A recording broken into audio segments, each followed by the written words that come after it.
Welcome over to exciting episode 2 Bar Connections of your host, Jesse, and James. What's going on, everybody? what's going on indeed. So for today's episode, we have some not so surprising price hikes coming to the Switch 2, but we do have the very surprising Star Fox remake.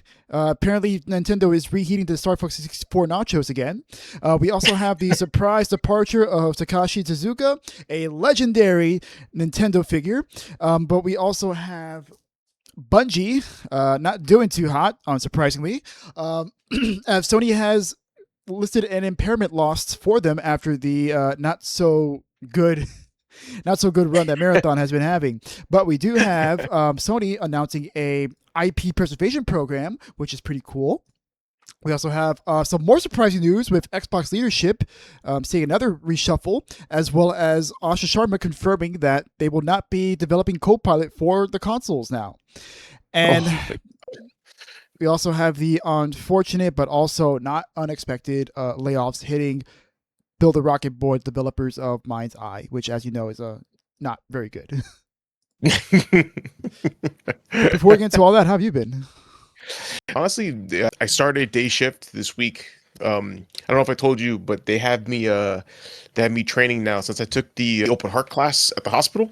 Mhm. Now they're going to start training me to take care of patients that have had open heart procedures done, mostly like cabbages, which is like an acronym for CABG, which stands for coronary artery bypass graft. Mhm. So, heart surgeries and also like valve replacements, which is pretty cool. However, they're pretty, how do I say this? They're very peculiar about the way they take care of these patients. So it's like a whole different training program that you got to be like invited into the class, and the whole it's a huge thing where I work. So I took the class along with like a bajillion other people because, the turnover rate is pretty high. Some people leave, other people got into school, so they're gone. Hopefully that'll be me soon. But in any case, so there's a lot of people. So I think I took the class like in January, February, and now is when is when I'm getting on like actual hands-on training with it. Oh, wow. So Okay. yeah, no, it's pretty crazy. But I had my first shift yesterday, and everything was going great until it wasn't. Until it was. That's how it Yeah, goes. yeah, yeah. Well, it's weird because these patients, when everything goes right, they're super easy, super chilling. And I've seen it. Like people, like nurses, literally sit on their ass like all shift, doing nothing when everything goes right. But if something goes wrong, you're fucked. Like Uber fucked, especially with and that's what happened with my case yesterday. Like I was sitting learning, I found it's like, okay, I get to sit down, I get to fill out the paper to I can give to the night shifter and have everything taken care of, and then my patient started to bleed a lot. Ooh, yeah. Yep, a So, lot. so Yeah, very high so highs, very low lows, very dangerous numbers. oh man, it was, geez, it was a lot, and it was a constant back and forth. Like, oh, should we take him back to the OR? Should we just give him blood products and this and that? And what sucks is sometimes you get doctors that they give conflicting orders. So, or they're talking at each other, or they're talking to you. Like they're both talking to you, giving like different orders, and then you have to sit back and be like, guys, decide what it is you want to do. Like, do you want to give blood, or do you want to go back to the surgery? Or do both, but please, for the love of God, just decide on something. And they ended up taking him to surgery after shift change. And I was like, you could have done that earlier. Like, did you have to wait that long? And by the way, like all this madness happened like in the span of 2 hours. Oh, okay.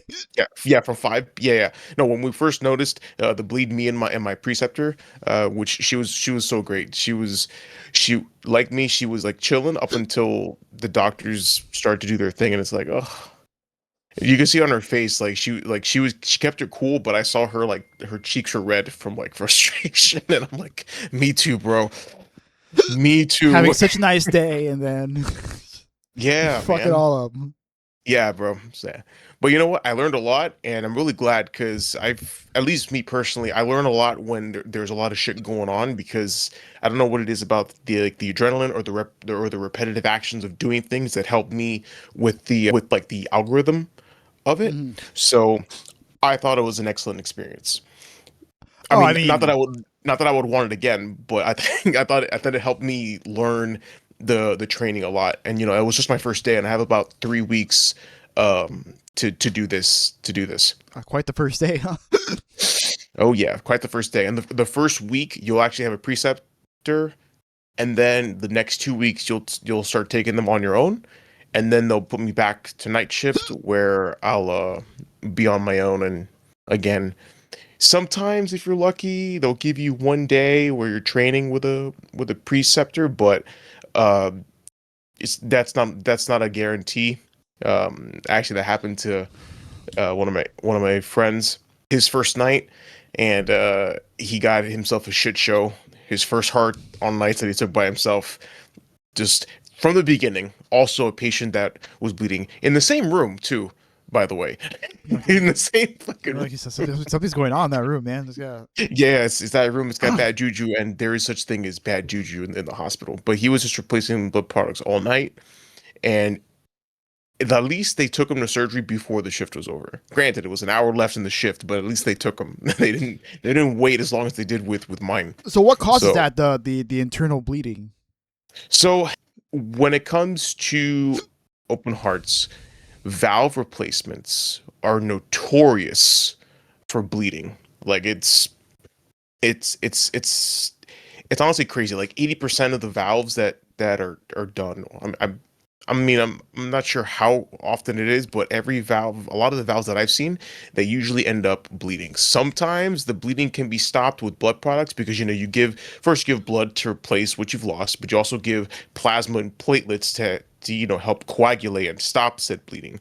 We also have drugs as well, like I believe one that is popular is protamine, which is it's actually it's more of a reversal drug because a lot of the time they have certain medicines that make the blood thin so that you don't develop clots, but sometimes you know clots that travel to your brain, but sometimes you make the blood too thin and then you start bleeding. So they give protamine to reverse that. Sometimes that works. Sometimes you just give them some platelets and the bleeding stops on its own. But sometimes though, if it's just like it's just like coming out of the chest tube because all these patients they have chest tubes, and for those that are not aware, chest tubes, it's exactly what it is. It's a tube that goes into your chest and it helps with drainage because you know they're essentially cracking in some cases they crack your chest open and they're doing you know they're messing with shit in there and then they close you back up, so you're gonna have some kind of residual bleeding, and a little bit of bleeding is normal, you know, because like I said, they were working on you in there, so you're gonna have some blood coming out of the chest tubes. The thing is, you can't have essentially units pouring out of you in like 15 minutes time. So so that's really what it is. It's just the way it's just a natural an expected consequence of the surgery. Oh, okay. And then how do you Yeah, check for that? for the bleeding. Yeah. Well, in the chest tube. So normally the chest tube will put out so a normal amount. Oh damn, you got hiccups. Hmm. But the chest tube will usually put out around like 30 to 40 mLs an hour of blood. Hmm. Now, the thing is though, sometimes you'll move a patient around because you know you'll turn them to clean the sheets, you'll lift them up in bed, and then sometimes like what I did with my patient is you sit them up because with these patients we like to get the breathing tube out of them as soon as possible because it helps promote or no, not promote, but yeah, I guess promote, but also facilitate recovery faster because you want that breathing tube out ASAP so that they can begin their recovery. Actually, these heart patients, we have them walking like within 12 hours, and it's studies have shown that it helps with recovery and shorter hospital stays. So we actually incorporate bed to chair and walking very quickly, sometimes to the patient's detriment. But you know, eh, I'm just the nurse. What can I say? but movement will cause an increase in in output in the chest tube. So if you have a lot of output, but you were moving the patient, then like, okay, we'll give it another hour to see if it was because of that. But if you're putting out like th- so 140 an hour is a number you call the doctor for. My patient was putting out 360. Oh shit. And then the next hour was 340s, and I was like, oh shit, that's not good. Which, by the way, 350 is the equivalent of 1 unit of blood. So when they order a transfusion, Wow. Okay. that's how much blood you get whenever they give you a transfusion of blood. 1 unit is 350, and so essentially for 2 hours she put out 2 units of blood. So of course we were just slamming blood products, and also because of the valve, you can't really like infuse blood too fast because there's a chance you could mess up the new valve. So you have to give blood at a slower pace. Uh, So so yeah, that's what happened. But well, very fun times. yeah. Very fun times. Well, this is a video game podcast after all. So how about you tell us about some games you played, maybe, Oh, if any? I know. I'm so sorry. I played actually, you know what? I was gonna say that I played nothing, but I did buy another game. Oh, really? Dead is Disco.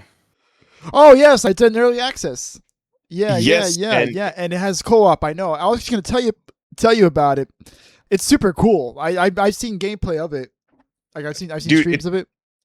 yes, it's very, very dope. What got me into it though was it actually showed up on my meme feed, and it was some guy modded in Michael Jackson from Smooth Criminal, and they were doing the Smooth Criminal track to the fighting. Which, by the way, if you don't know, Dead is Disco is essentially a rhythm game with that you fight with, and it's kind of like Hi-Fi Rush in that if you can land hits on the beat, you'll get extra damage and extra bonus points. But it's super cool. And some guy actually modded, like I said, the guy looked like Michael Jackson from Smooth Criminal with the white suit and the hat and the hair, and was doing it to that beat, and it's fantastic. This game is I highly recommend it. It's so good, so good. And it's an early access, so they're going to be adding more shit to it as you go along. There's even an Infinity Disco mode where you can just beat up criminals not criminals. I don't even know what the fuck you call these people. Devil, demons. I don't know, but it's freaking rad. I actually am a huge fan of this game.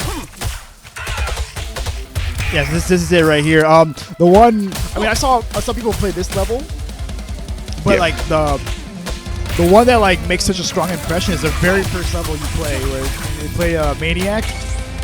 Yes, I was like, oh my god, dude! Like, and I think it's a part of the demo. I'm pretty sure the demo's still up. it is. So if you Yeah, want to yeah. try it, play the demo. And like, if that doesn't you'll sell see. you, nothing will. It was Yeah. such an amazing first impression because they did such an amazing job picking the right song, remixing it just right, and setting to the beat and syncing it with the combat of the game. I agree. Now, I don't want to play too much of this. I don't want to get fucking, I don't want Yeah, the copyright struck. copyright struck. But funny enough, actually, if you play the demo, and it gives you an option. It's like, oh, you want to turn on streamer mode, and then it's like, no, I want all the music, and you're like, hell yeah, and I'm like, oh, I can't play this on stream. Fuck, it's okay. But dude, I don't regret it. Great game, great purchase. I'm glad I was able to support them, and I can't wait to see what else they do next. And of course, the mod scene, Yeah, especially with the it Michael. has a music uploader. You can upload your own music into Yeah, yeah. So it. I think Man. playing Michael Jackson will be pretty dope. I'm gonna Hold see if on. I can. Yeah. But if I play Michael Jackson here, like the Jackson family will send actual assassins to us right now. Which is, Oh yeah, yeah. Especially after the movie came out, like they're like riding high right now. So they're looking for people. this that podcast are, would like, just cut copyright. short, just be blood splatter over the screen. We just be uploading our own snuff films. Oh fuck.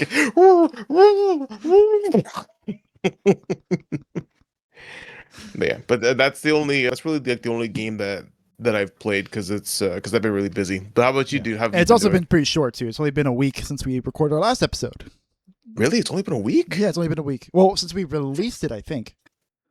Actually, God. no, we released it pretty quickly. It's just the story's kind of Yeah. piled up. That's insane. Yeah. I mean, just how it is. We got so much stuff coming in that we All right. just had them all up. Yeah, fine by me. Yep. Yeah, last week we set it up. I think we recorded a little bit before that, so it's been a little over a week. But still, that's right. Normally we do, our bi-weekly, but then it's also like, okay, well, if there's too many stories, we don't want, to play catch up, too much catch up, more than we already do, just by nature of our schedule. Sure. So we just put everything together. Yeah. But how are you doing? What games have you played? So I played nothing really. I really didn't play anything. I was also kind of busy this week because I had damn hiccups. Because I also had a daytime shift too. Oh damn! This week, just for last week. That's it. Now I'm back to my regular ass schedule, which is why we're recording so later than usual, because of delays on my end. But then from there, it was also I went out with my sister and stuff over the weekend, and then when I got home, I wasn't used to waking up kind of early for work, so sometimes I would take a midday nap, and now I don't really feel like playing too many things right now. So I didn't really play all that much, but I did play a demo myself. That is for a game called Ghost Vanguard, which is a really cool game that's essentially it's a roguelike, but with Devil May Cry style combat. And it's got pretty much the exact same control of Devil May Cry, but it is a roguelike. So you know how roguelikes go. You go to your rooms, you kill the enemies drop upgrades, you pick up the upgrades. And then along the way, you get currency and then yada yada yada, whatever. I like this guy's outfit. Oh no, he looks super dope. The guy who plays? Actually, he's got the Robin Hood hat but armored. I like it.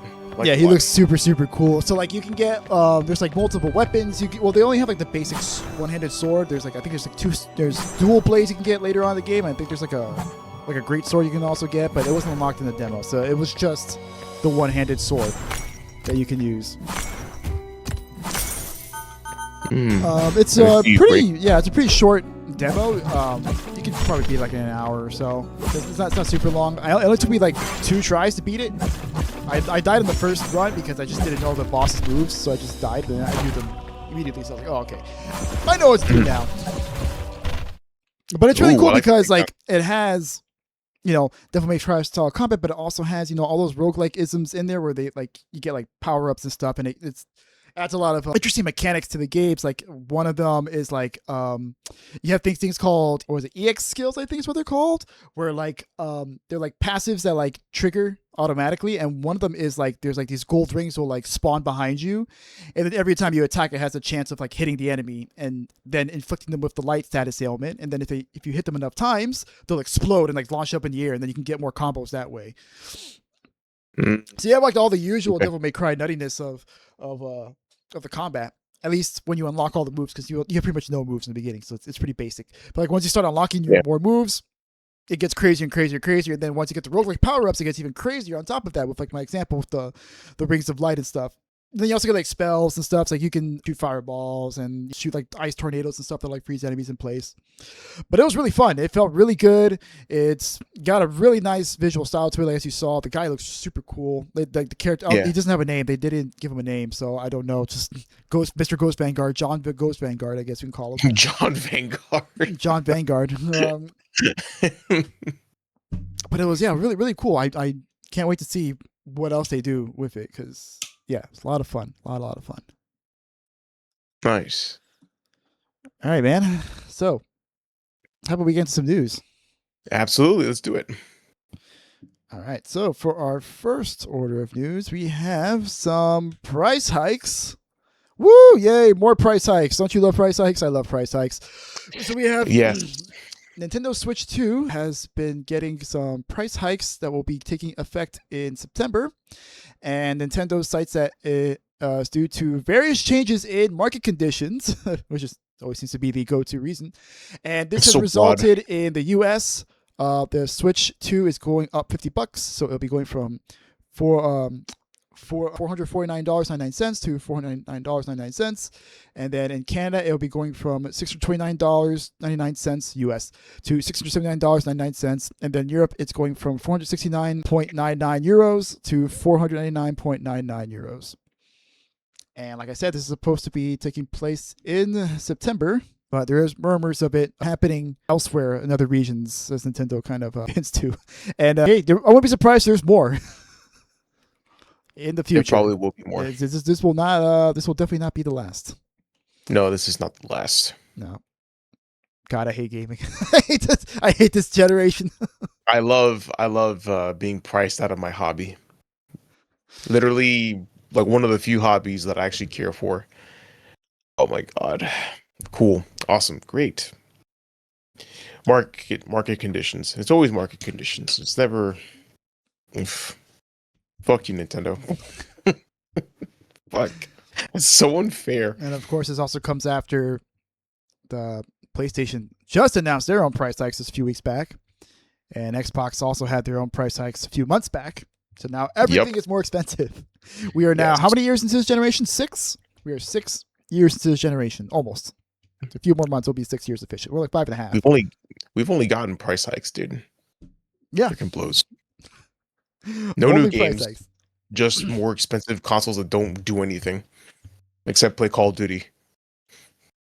And even then, people are like already sick of people are already sick of that shit. Whatever, bro. It's fine. It's fine. I got my computer that still sort of works, thankfully, and hopefully it'll stay that way. Hopefully Windows 11 doesn't fucking brick my SSD. Oh man. Which has been happening. There's been confirmed reports. So I thank God every day that my computer turns on. And I do shit myself when it takes longer to turn on than usual. Oh, slight tangent. You heard how Windrose was also crashing SSDs? I'm sorry. Say that again. Windrose was also crashing SSDs. Windrose? Yeah. Wait, the pirate game? Yeah. I mean, they fixed it, but for a little while, it was crashing people's SSDs. Oh, that's not good. Yeah, they fixed it real quick, but yeah. Yeah, some people. Yeah, I bet they did. Shit, I wonder if that actually went to the Steam reviews. Let me go and check that. I'm pretty sure, but it was just funny to say that. Windrose. Let's see. That's why, like, as cool as something looks, I'm always worried about getting it in early access. Actually, no, nothing. So nothing about crash SSDs. Yeah. I guess it didn't happen that quick. Yeah, like I said, it was fixed relatively quick. Good. So it wasn't a huge issue. Good. But what is a huge issue is Star Fox is coming back. Yay! Except now it's another remake, again, for the 4th time, I think, of Star Fox 64, which will be coming to the Switch 2. And this was a result of a shadow-dropped Nintendo Direct that just came out of nowhere on last Wednesday, I think. Yeah, it was just like, wait, what? There's a Star Fox. There's a Star Fox Direct. I mean, if you were keeping up with the rumor mill, there was a rumor for quite some time that Star Fox was going to get a new game along with a Legend of Zelda Ocarina of Time remake, which after seeing how this looks, it makes me a little worried. So it will be just like Star Fox 64, which means it's going to be an on-rails experience. There will be there's the tank's going to be in the game, and the Blue Marine is also going to be in the game, which is pretty much a submarine and the tank. So those vehicles will be back, and also the Switch 2 Star Fox will have Switch 2 mouse controls, and will also be compatible to Switches and 64 controllers. So if you want, you want that real nostalgia factor, you can always get that. So campaign mode will also be featuring easy, normal, and hard modes. So there will be selectable difficulties. And there will be a challenge mode as well, which is going to let you replay levels with new objectives. And also, there will be apparently an expert difficulty as well. And on top of all that, there is battle mode, which is pretty much their online mode. You're doing like dogfights and like doing like, King of the Hill and shit like that. And then they also have a VTuber mode where you can pretty much just use, you can turn your face into like one of the Star Fox characters when you're doing that Nintendo Discord shit, whatever it's called. I don't remember what it's called right now. It's Nintendo Discord. They literally ripped it straight from. They literally ripped it straight from Except Discord. way laggier. And at 30 FPS. So yeah, the so it turns out the release of this, or the reveal of this, has led to a bit of controversy because the visual design of the game is much more realistic, as you can see here, and so people are well, not too happy about it, as you know, everyone has been kind of roasting it on social media, along with the fact that it has been it is going to be another remake. So so we have here, like, someone say the architect from the Matrix 2, Matrix Reloaded. Yes. This is the fourth time released Star Fox 64 and become exceedingly efficient at it. And you have the game chat feature, like I said, the Star Fox VTuber mode. Yeah. You know, someone here saying that it's a genius idea. I mean, it'll be it's kind of fun, but at the same time, like, it's kind of silly looking at the same time. Then you have more roasts come in here, or you know, got this guy Chupa VGC saying they're all like making expressions like they're on a 9 a.m. Teams call, which, you know what? I totally see it. It's Wolf here. Fucking dog. Oh yeah, that's right. They have him like slouched over. Yeah, because it's supposed to be more animalistic, so less humanoid. So it's like he has like more chicken legs than actual, like, you know, anthro legs. Well, they gotta give Fox the same legs, because he does too. Dude. And of course, you have people going like, well, wait, there was a great redesign in the Mario Galaxy movie that just came out. Like, why'd they just go with that? What the fuck? It's kind of weird that, like, kids are going to watch the Star Fox Galaxy movie and then they're going to have one design, and then they're going to see the remake and be, what the hell is this? Looks like some taxidermy nightmare. Which, speaking of taxidermy nightmare, dude, that's my favorite one. This is the one I immediately thought of. Yes, bro. As soon as I saw it, I'm like, whoa, what the fuck? Why does it look like that meme Fox? The fucking meth fox. The meth fox. So, you know, naturally, though, you're going to have some people who still like it. So you have some people that do like it, like the Josh man here, who seems to like it more than the Star Fox Zero designs that they went with. And of course, some people have been pointing out that the realistic designs are trying to go more for the puppet look that was in the original box art for the original Star Fox game for the SNES. But even the Star Fox creator, Takeya Imamura, the one who designed Fox, the original Fox, remarked how he preferred the look of Star Fox in the Super Mario Galaxy movie. And he said on Twitter that I wake up in the morning, a ton of messages have come in. Oh, Star Fox is finally making a comeback. I've got to post about this. Wait, this isn't a dream, right? I guess this is how it turns out if I'm not supervising, or something like that. When asked specifically about what he thought about the character designs, he thought the concept was good, but personally, he did prefer the movie designs. But he thought that it was good in its own way with a clear direction. Yeah. Yeah. So have you seen this direct? No, I just saw the pictures. I didn't see any of the direct. Okay. And I've seen the memes, of course. Seen the James McCloud memes as well. Oh yeah, he looks like the profile picture of every generic white MAGA guy. Yeah, dude. Like the persona of them.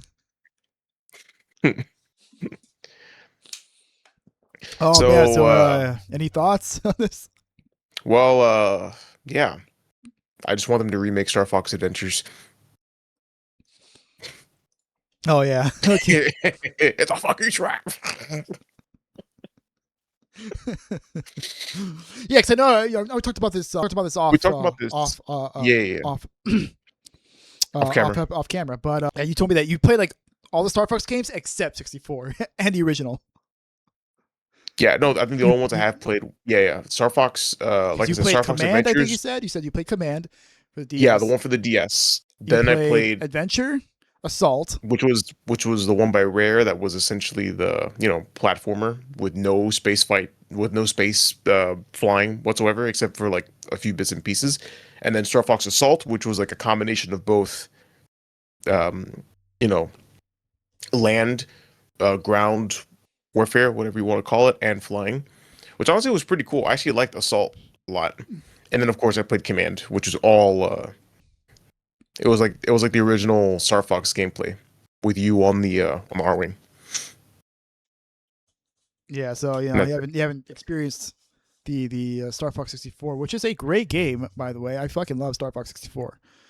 It's No, just dude, I only love a game so rant much, and dude. raves. I don't want to see I don't want to see a game, even the games I love, get remade 4 fucking times, right? Because you have 5 actually, really, because Star Fox 64 was kind of a remake of the SNES version of it, and it's supposed to be like a reboot slash remake. So like if you count, Oh, so if you take it all the way back, it's OG SNES Star Fox, Star Fox 64, Star Fox 3D, oh yeah.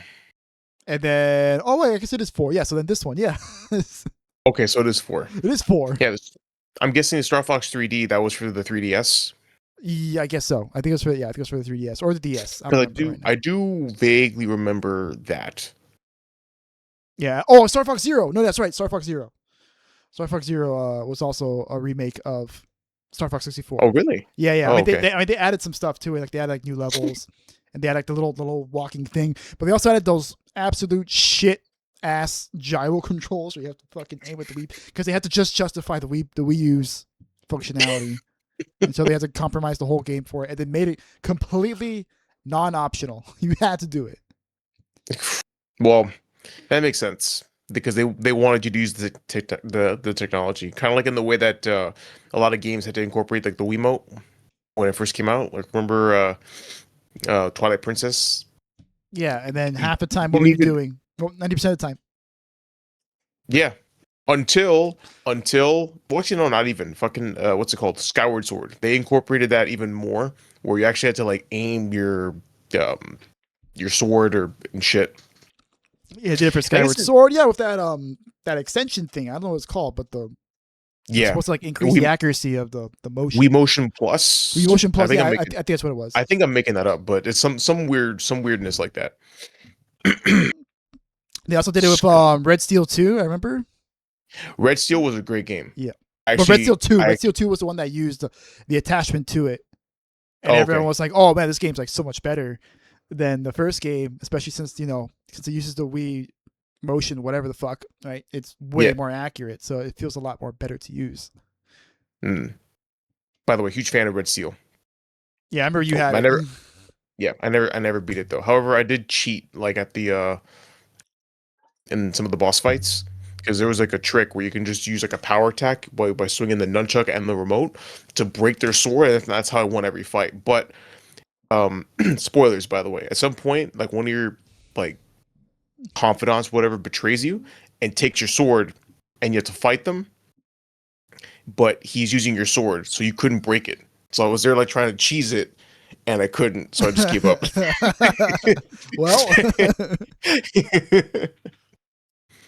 Well, damn. Okay.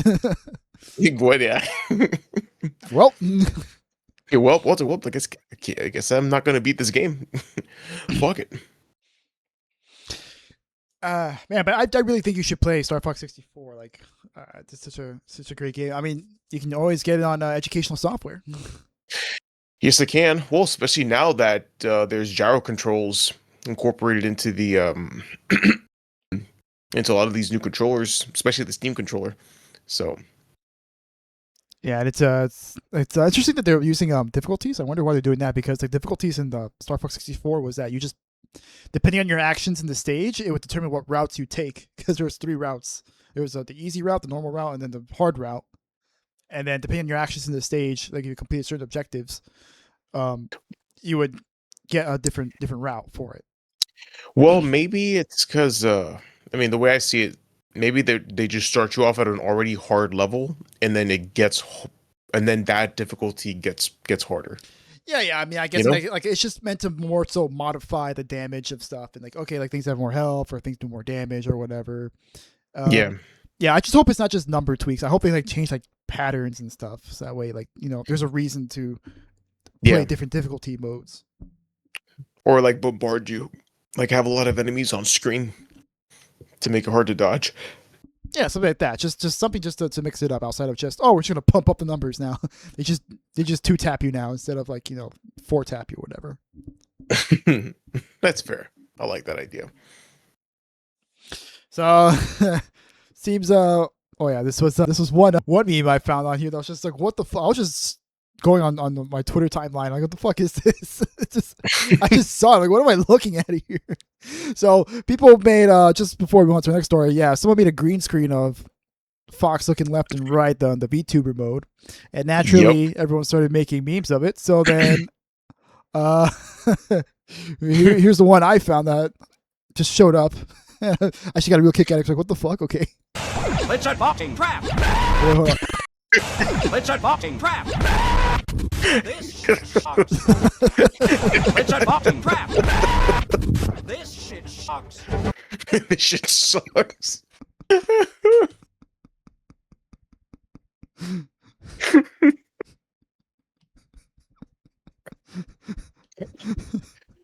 My I God. don't know why. Like, what the hell is it? Why is there a chicken falco or rotisserie chicken falco dancing on my screen? Lord. Oh Yeah, man. I think it's good to see that people were not happy with the scrap. Oh yeah. No, Well, they're mixed. They're mixed on it. yeah. Everyone's. Wait, maybe I'll be gifted a Nintendo Switch and I can play it eventually, as God intended, on the Wiimotes. No, not the Wiimotes, on the Joy-Cons. Maybe so. All right, so moving on to our next story, we have a Nintendo legend, no, not Shigeru Miyamoto, leaving Nintendo after 40 years. We have Takashi Tezuka, who is retiring officially from Nintendo after working with them for a very, very long time. So for those of you who don't know who Takashi Tezuka is the gentleman right here. He was the director of Nintendo classics such as Super Mario Bros. 3, Legend of Zelda: Link to the Past, and he worked on like a ton of other games. He joined in 1984, and he rose through the ranks, eventually becoming a graphics designer, and then became a game director, and then ultimately he ended up working in the executive office. I don't know what position he holds in the executive office now, but he is high up there. I know that. He will be retiring on June 26 here. And this article gives like a bit of an overview of like his career. So like I said, he joined in 1984 and he started on the original Punch-Out, and then he became an assistant director on foundational games in the Nintendo library, such as Excite Bike, Super Mario Brothers, the original Super Mario Brothers, and the original Legend of Zelda. And then Tezuka eventually took over as the main director for Super Mario Bros. 2. He then would later direct and design Super Mario Bros. 3, Legend of the Link to the Past, and Yoshi's Island. Ooh. And he was also a producer and supervisor for other games such as for other games within the Super Mario, Legend of Zelda, and Animal Crossing and Pikmin franchise. He was even responsible for some early game ideas that became really popular hits, like Super Mario Maker, which he came up with after designers came up to him and talked about how fun it was to make courses within Nintendo's proprietary course maker. And he thought, well, what if we made like a really like easy consumer-friendly version of this and gave it to people and just, go crazy. And of course that led to the wild success that is Super Mario Maker. Oh my God. Oh my God. Yeah. Oof. So yeah, it's while it is a shame to see such a legend go, I think he's earned a good restful retirement because this man has done a lot. Yeah, he has. To be there this from the beginning, especially with Miyamoto. Oh yeah. Yeah, because him and Miyamoto are pretty much like OGs. It's like one of the few OGs left. Yeah, no, they really are OGs, especially with the. Well, even though I've never heard of the Excite Bike, that one what's that one about? Oh, you never played Excite Bike? No, I never played. Oh, that's the. Let me see. Yeah, like you race on like your motorcycles, like you go on hills and shit. It's kind of like like those Newgrounds games where like you're on a bike, and it's like physics based and you like flip up and stuff. It's literally the same exact gameplay. All those games took inspiration from Excite Bike. Ooh. Yeah, show me something. Yeah, I'll show you. Oh, yes, I have seen that. You've seen this. Okay. Yep. Yeah, so you're familiar with it. You just need to see it. Okay, well, Don't come after Nintendo, please. Don't copyright me, Nintendo, please. Please. I don't need the Jacksons on me. I don't need you on me. Okay. But yeah, this is Excite Bike in the SNES. yeah, That's racing pretty and cool. yeah. So yeah, he did work on that, as long as all the other stuff that he did work on. He stopped when I think in the article mentioned that maybe I glossed over it, but like his last game was like Mario 64. That was like the last one he worked on before he became an executive. So it's been a while since he actually worked on a game. But yeah, so here Tezuka's final game credit as the game designer is 1986's Super Mario 64. That's crazy. 1996. It's 30 years. Yeah. So No. so Yeah, but that's pretty impressive on his part to be involved with all that. And I wonder why he just went to the executive, because clearly he had a talent for for game design. I know some So- people they just move up and they're like, all right, I'm cool here. Like just I know a lot of people are the opposite, that they'll be like, no, I don't want to be an executive because I want to stay in the trenches making games. Like I don't want to be the one running business and making business decisions. Of course, Which, naturally. All respect to that. Right? If you're the kind of person that's like, no, I won't take the promotion. That's okay. I just want to make games. I just want to make games. All right. So, any other thoughts before we move on? Oh, not really. Did this guy, Mr. Tezuka? enjoy retirement for what? With Tezuka. Sorry. Yeah. Excuse me. Yeah. Sorry. Enjoy retirement, friend. Yeah. Wherever you go. Yeah, because you you definitely earned it. You've earned it, and you've made Nintendo lots of money. So congratulations. Yeah. You had a hand in a lot of great games that we've all known and love. And yeah, like James said, you made Nintendo a lot of money, which I guess is cool for them. Whatever. Yeah. But you know who's not making a lot of money? No, who is not making a lot of money? Oh, you boy. tell me. Oh no, wait, I'm going to tell you actually. Do tell us. Yes, Sony. Sony's not making a lot of money, which surprise, surprise. Oopsie poopsies. Well, Bungie. Well, Bungie's not making a lot of money. But you know what? Now Sony's also not making a lot of money either. At least technically speaking. Not as much as they would Because like, they at just- least. Not as much as they would like, because they've apparently reported a 765 million impairment loss due to the underperformance of Bungie. So Sony has reported an impairment of $765 million due to the underperformance of Bungie during its last financial year. PlayStation bought Bungie in early 2022, and the deal valued at $3.6 billion. However, since then, the studio has been struggling financially, with Destiny 2 failing to do the business and its new game, Marathon, having a hard time breaking out. As a result, Sony has essentially admitted that the acquisition has yet to pay off. Essentially, they've overpaid for Bungie. Grossly lot. overpaid. By a lot. By at minimum $765 million. Although some people would say Which we do could be more. I would say I would say more, just because it makes it even more funny. Yeah, but during the financial year, which ended, by the way, on March 31st of 2026, Sony's game and network service segments suffered they suffered the impairment loss against Bungie's assets, and they've already reported a 204 million impairment charge as a result of Destiny 2's underperformance during the second quarter of its fiscal year. But it is now reported that there's another 565 million impairment charge during the fourth quarter. So yeah, it just keeps getting worse and worse. They just keep like with every quarter that passes, they're coming to the realization that they've overpaid, and it's gonna probably keep getting worse for them. Yeah, but Bungie's been struggling for a hot minute. And now with the launch of Marathon in early March, it's they've since reported an additional 250 impairment loss after Marathon launched for failing to meet sales expectations, according to the analysts. What is Marathon's? Oh, Yeah, it's currently with there it is there. player numbers are at least according to Steam charts. As you can see, I mean, not terrible, but probably not the numbers you want to see if you're Sony. Yeah. Yeah, And- not the numbers you want to see. Yeah. Because I know we did talk about how Marathon was supposed to be like that game that quote unquote saves Bungie.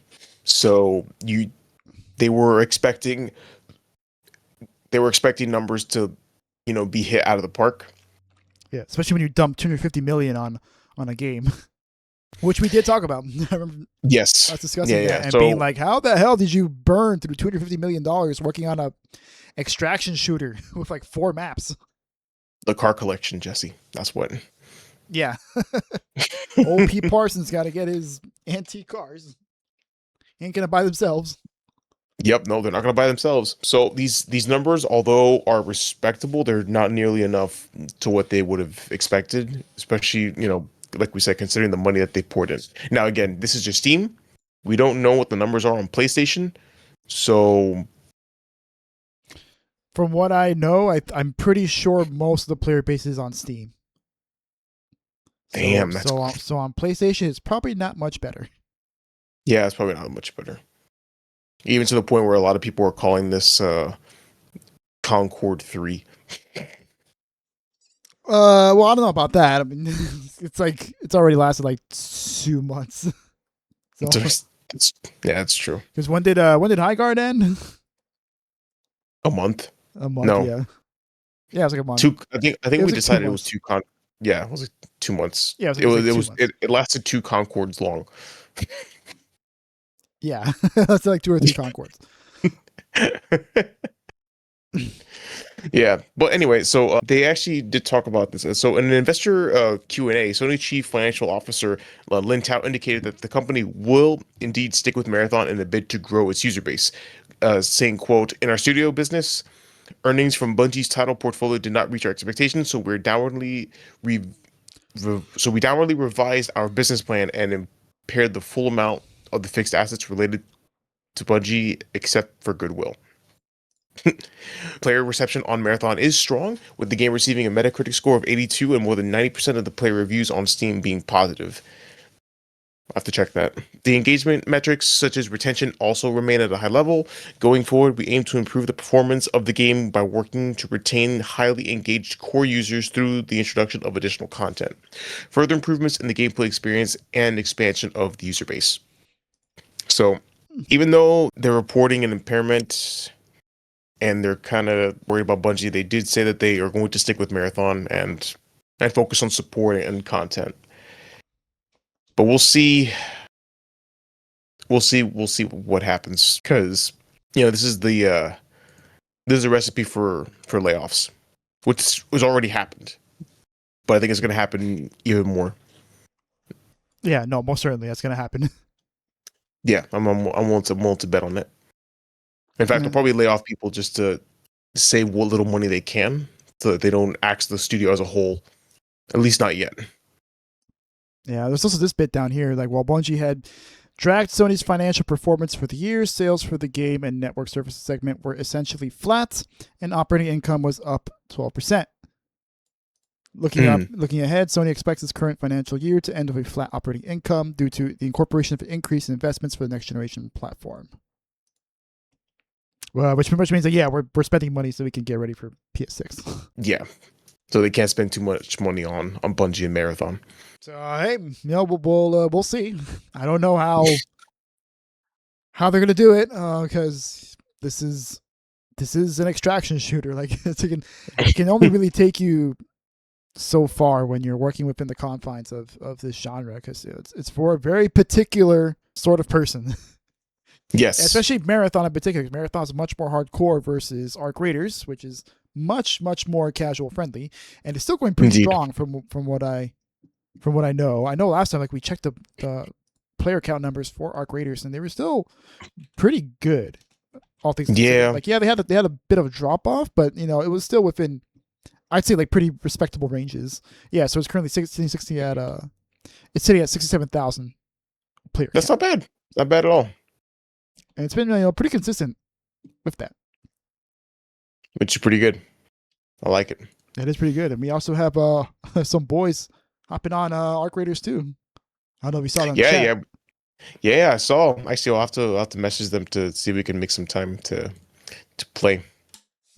But Is we'll, that we'll have to see because we also got another big game we've been waiting for. It's coming out next Wednesday. In fact, Deep Rock so next Wednesday?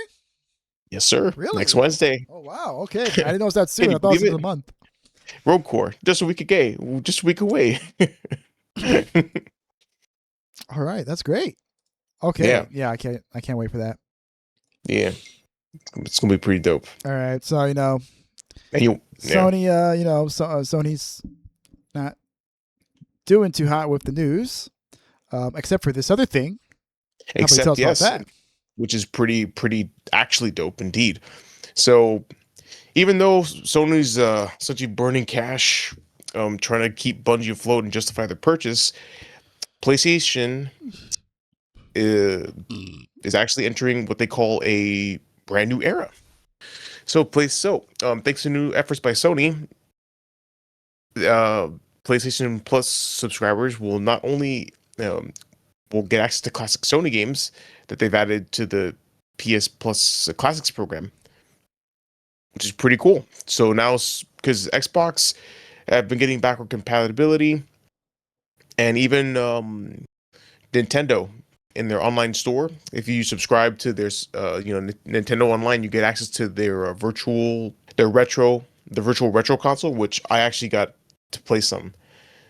And I even got to play like Legend of Zelda, the original one. And now Sony's doing the same thing. Well, they've been doing that for a while now. Yeah, but now though Sony is moving towards what they call a more complete program of game preservation. But a lot of people are saying that it's a step in the right direction when it comes to keeping PlayStation classics alive. According to a senior build engineer, his name is Garrett Friedley. Sorry, Friendly. Posting on Blue Sky, PlayStation has begun to work on what they call an IP preservation program, with Friendly and his team presenting their vision to the company at a meeting yesterday.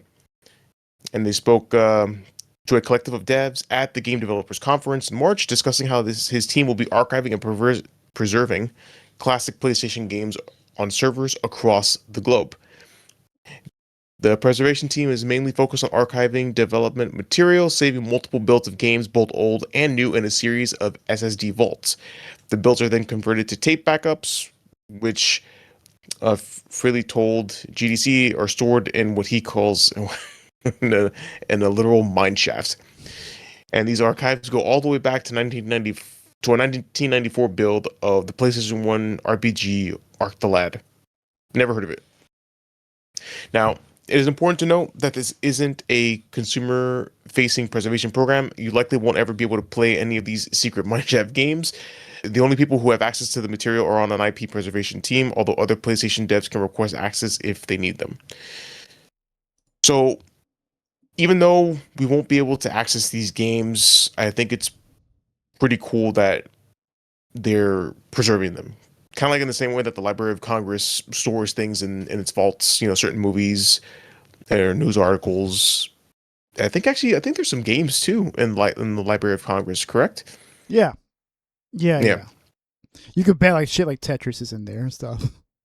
Oh, absolutely. It's by the Tetris is such a good game. I love Tetris. Now, caveat though, this has led to some frustration from fans who wish they could play the classic games Sony is going to such lengths to preserve. There was even a thread on Reddit discussing the efforts that says the best way to preserve digital media is to release it publicly. They probably took all the necessary steps to back it up properly, but we're just going to have to trust them on that. Well, it makes sense, but it's their IPs. They literally want to sit on it and do nothing with. But at the very least, they are keeping them somewhat alive, even though they're essentially burying them on ice. What are your thoughts on this? Because I know that game preservation is huge, especially with you. I mean, it is cool. I mean, it would be nice if they made them playable in some fashion. Like, it'd be kind of cool if we could play like old builds of stuff. But even if we're not able to access it, like I still think it's cool that like it's there, and like maybe in the future, it can be used by other developers. Like if they want to, do remasters or something of some old games, they can go back to the mine shaft, as they say. They can get into the mines and pull it out and use the data on there to help them work on remasters or something. Because one of the biggest problems like with that is the fact that a lot of times data gets lost, especially like when we're talking about like the 90s and like the early 2000s, where data preservation wasn't really like a huge thing. It wasn't a massive concern for companies. I mean, it's barely a concern for them now. But even like back then, like storage is very limited. It's not like today, we have like, you stick a USB stick, it's like 1 terabyte, right? Yeah. They didn't have that at the time. So like, if you didn't have enough storage, like, okay, well, we got to dump shit out, or we got to put it somewhere else. We can't just store it wherever we want because we just don't have the space for it. And it's led to the source code of many games being lost, like the original Silent Hill games. The source code for those games are gone. Yeah. House of the Dead, I know like the source code for those games are gone. So like it would have been really nice if something like this had been done sooner by more companies. Because like in the case of like House of the Dead, they did that remake, and the remake like doesn't use any of the. It's pretty much remade with Unreal, and it looks very much like an Unreal game. So it kind of loses like all the visual charm of it. Like, man, this would have been like great, like if it was like instead like a re-release or like a remaster of something. But at least now like Sony has the tools to actually do it, and if they want to re-release these games or remaster them or remake or whatever, right? Now they have the tools, the original copies, to try and capture the original charm of them or the original feel of them as close as possible. Yeah, for sure. You have any thoughts? I mean, yeah, I mean, I agree with that Reddit thread that they should be playable, because what good is a game if it just kind of sits in a hard drive in the dark? Yeah, mine. Oh, sorry, in the mine. Excuse me, mine shaft. Backed up on, I think it's SSDs for it. Dude. Just go cave diving. Tomb Raider-esque shit just to play the original Crash Bandicoot. Even though I think that is available on PS Online. Have you ever played Ark the Lad? No. I've heard of it. I think it's like a strategy RPG, but I've never played it. Yeah. Like I said, I think. But I'm sure there's all sorts of cool stuff that they'd have on there. Yeah, indeed. Which is we won't access it. Like, I don't see why not. Like, what's the point? Whatever. I'm sure someone will break into it though, and then put it on some educational software. Yeah. I think that'd be best. So how about we move on to some Xbox news? Yeah. Yeah. So we're making the runs here, man. We went from Nintendo to Sony, and now we're the big three. The big three. And now we're here with Xbox, and now take even more leadership changes. So, newly installed Xbox boss Asha Sharma has announced there's going to be yet another major reshuffle within the company's platforms. The company's platform technology teams. So, in an internal memo which she shared with the Xbox staff, she said that they were going to begin building the capacity they needed to evolve the Xbox brand and how they work. And to do that, Sharma is bringing 4 former colleagues from the Microsoft Core AI division. And in the memo, she says that right now it's too hard to ship Impact quickly. We spend too much time inward instead of with the community, and we lack the capability we need in some key areas. So in order to improve that, she is bringing on Jason Ronald, who is an Xbox veteran, that he will be moved to a position where he'll be accountable for the Project Helix, which is the next generation Xbox and the Xbox platform. Also within the hardware team, we have Ron Sones, I think is how you pronounce it, who is corporate vice president for Xbox devices and ecosystem. They will be taking a leave of absence, but then they will be returning as an Xbox advisor. Then we have Jared Palmer, who is a core AI vice president of product, will also be joining the team, as well as Tim Allen. No, not that Tim Allen. As will also be a member on the team helping lead the design for Xbox. Pretty sure they mean like the hardware. So probably for the Project Helix. And then you also have Jonathan McKay, who will become Xbox's head of growth. Evan Chaki will also be running the engineering groups focused on removing repetitive work and simplifying development. And both of these are also former members of Microsoft's Core AI division. We then, other changes have David Schloss, who is a former colleague of Sharma back when she worked on Instacart. He will be leading the Xbox subscription and cloud business. Makes sense. And then we have Kevin Gamble, a 20-year Microsoft veteran who worked in the Xbox user experience, will be leaving the company. So, yeah, more shakeups going on. More shakeups and more people being brought in from Core AI. Yeah, so. which is a little worrying. Yeah, but I think well, she did talk about how they really weren't going to have much AI, or they're not going to force Copilot to be. Yeah, there was that. There was that in the update where she said that we will not be developing it Core AI within the console anymore. It actually goes against what they are going for. What the fuck? Yeah. Oh God, not that fucking picture, bro. Xbox. Yeah. So she said in a tweet, Xbox needs to move faster, deepen our connection to the community, and address friction for both players and developers. Say we promoted leaders who helped build Xbox while also bringing new voices to help push us forward. This balance is important as we get the business back on track. As part of the shift, you'll see us begin to retire features that don't align with where we're headed. We will begin winding down Copilot on mobile and will stop development of Copilot on console. I like that picture, but in reality, though, like she like we said last episode, she's saying all the right things. I just hope that it translates into, actual stuff happening for the good of Xbox. Yeah, who knows, man? Who knows? We're not gonna know for sure until whenever this Project Helix thing comes out.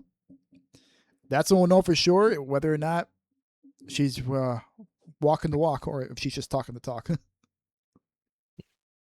Yeah. Well, we'll see soon enough, but it is promising. But we are worried that she's bringing in coworkers from the AI division. But to be fair, those are the people that she's worked with, that she has trust with already. So who knows? Yeah. Wouldn't it be ironic though if they are using AI to do the job of not putting AI into Xbox? I use the AI to kill the AI. I use the AI to kill the AI. Yeah, it sounds pretty promising. Yeah, it's definitely interesting. I mean, it's very much like, hey, we'll have to wait and see kind of thing. Kind of like with all the Xbox stories that have been surrounding Asha Sharma. Yes. Because, Xbox is in such a weird flux right now, and we're not going to see the fruits of that flux anytime soon. No, not even close. Like for years. It's going to be years. Especially since the Helix is going to come out anytime soon. Like I'm pretty sure they want to come out next year with all this AI apocalypse fuckery. And then you have the Strait of Hormuz fucking with shipments around the world. Yeah, who knows? Yeah, I don't think it's going to happen. It's yeah. No, I'm just trying to think. Yeah, it will be all about Project Helix. That will be the defining trait. The Project Helix, and then whatever games they make for the Helix, which will be the new Halo. And people aren't too happy because Halo's going to be made right in Unreal now. Yeah, I think they're going to transition to Unreal. Yeah, we already have the remake, the Halo 1 remake is, I know, going to be on Unreal Engine. Yeah, campaign evolved. Yeah, campaign evolved, which is just going to be the campaign for some reason. Okay, sure. Multiplayer, why the fuck would you want that in a Halo game? Yeah, right? Oh, shut the fuck up. Get the campaign. You have a buddy now. See? It's okay. Is it going to have co-op? Yeah, it'll have co-op. That's the thing. They are adding co-op to it. Because Okay. I don't know. Did the original Halo have co-op? I don't remember. I don't think the original one had co-op. I think it did. Oh, no, it did. Yes. We played it. No, I think it's 4-player co-op. I think that's what it is. No, yeah, 4-player co-op, I think, started in Halo 3. Yeah, but they're Halo adding 1 4-player co-ops to the campaign now. I think that's what it is.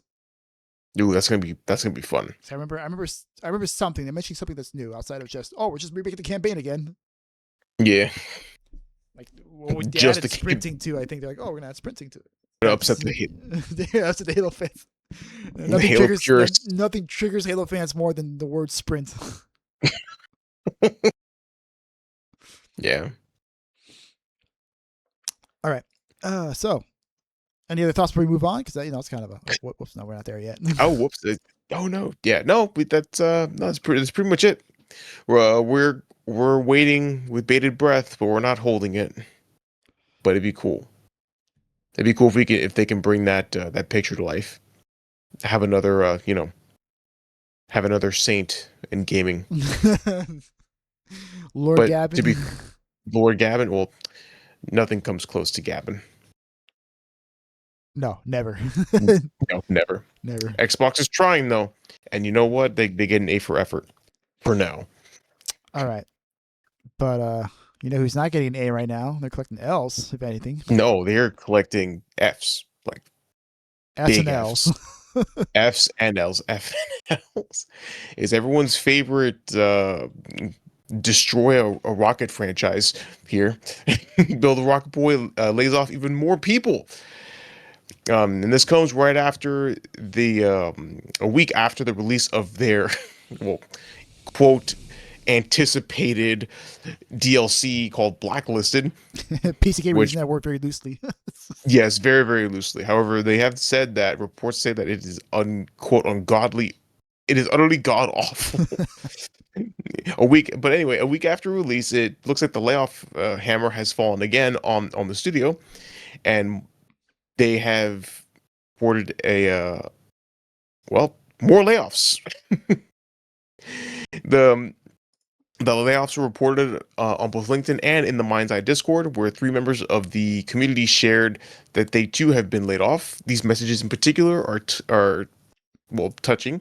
Mind's Eye has accumulated a very large or enduring community, but there's very clear affection and disappointment to be seen in the Pharaoh messages and the responses to them, which I think is pretty cool. And here's a little excerpt of the Discord message from Becky B. I'm not sure what she did at the company, but hopefully she'll find herself some work. Now, while Bullet Rocket Boy hasn't made any formal statements about the layoffs, Kotaku says 2 sources have indicated that up to 170 employees have been let go. And this, I think this is their 3rd round of layoffs, as they've already imposed 2 rounds. First days just after Mind's Eye in June 2025, and the second in March of this year. If the number of layoffs are correct, well, apparently there's not many left. Like about 240 people remaining, and according to a March interview with the co-CEO Mark Gerhard, who's a certified dickhead and nut job. Corporate sabotage, Mr. Corporate Sabotage. Which people are saying that this is exactly what it is. But yeah, so that means that the company's gone from a grand total of 800 people to about 240 right now. And I think he did say that, its goal was to get it down to around 100 people in total. Funny thing is, nobody knows why the purpose of the reduction, as it's, quote, less clear.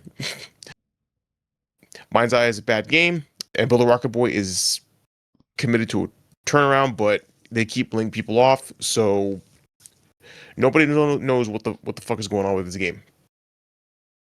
Or with this company, for that matter. And on top of that, they have 2 lawsuits. I'll tell you what, they're bleeding money. They're hemorrhaging money. What do you mean? Yeah. No, yeah, I know that. Yeah. Of course they're hemorrhaging money. It's just funny that they say, like, oh, we're not sure what the purpose of the reductions are. Oh, it's clear they don't have any fucking money. No, they have no money. Because that game sold balls. The game sold absolute trash. And the DLC apparently did nothing to better it. Of course not. No, Wait, what is? Yeah, Blacklisted. I don't even know what it's about. I'm scared too. I'm scared to ask. I want to ask. But yeah, Build a Rocket Boy seems to be doing its best to just keep reducing until there's nothing left, and then claim they have no money, probably file for bankruptcy. Kind of like what was that other company? Nacon? Nacon, where the studios were looking for a buyer until they just declared insolvency. And that might be the play, because then then maybe Mr. Gerhard won't have to pay any court fees or pay out any money in the suit, or at least have money to run away. Well, he can keep yelling about conspiracies and corporate sabotage. Oh yeah, bro. It's the haters. It's the haters, bro. Motherfucker, you are corporate. Like, how many times do I have to It's tell the you haters, you are? bro. It's the 1% of complainers.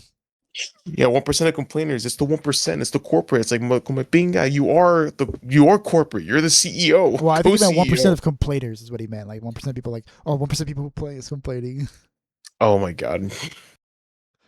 Well, it's clearly not everyone in this game. Everyone says this game is fucking balls. This game's terrible. Yeah, this game is absolutely It's not even a game. It's no, not bro. even finished. Well, yeah. I mean, it was never supposed to be a game. We said it was Yeah, it supposed wasn't to be a game. It what? wasn't supposed to be a No, it game. was supposed. It wasn't supposed to be a game. Oh yeah, okay. Sorry, I thought you said it was. I was like, wait a minute. No, it wasn't supposed to be a game. My life was It's alive supposed to for be- like it's 2 supposed to- seconds. It was supposed to be a demonstration for their open world engine builder thing. Yes, and then in the middle of the show, oh yeah, it's a full-fledged game coming out whenever. And the developers are are like, what?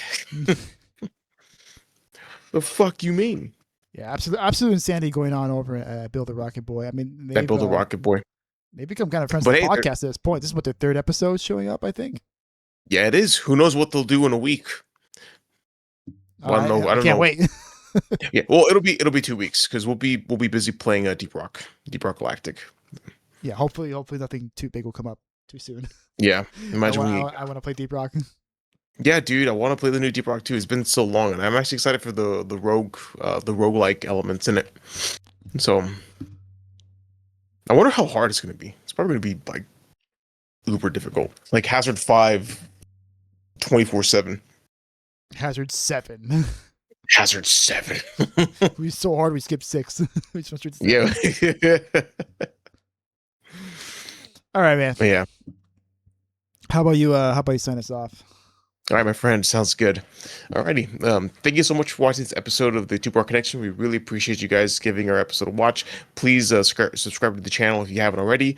Leave a like down below, and also leave a comment if there's any games you want us to play or any news stories you want us to cover. The best way to watch us is here on YouTube. However, we do have audio-only versions of the podcast available on Amazon Music, Spotify, and Apple Podcasts. You can find us on Twitter. No, we will not call it X. And you can find us at our Twitter handle at 2Bar Podcast. So please give us a follow and tag us in some memes, and we can have some fun. Yeah, so thank you guys for listening and watching. Good morning, good afternoon, good evening, wherever you are. Peace. Bye, everybody.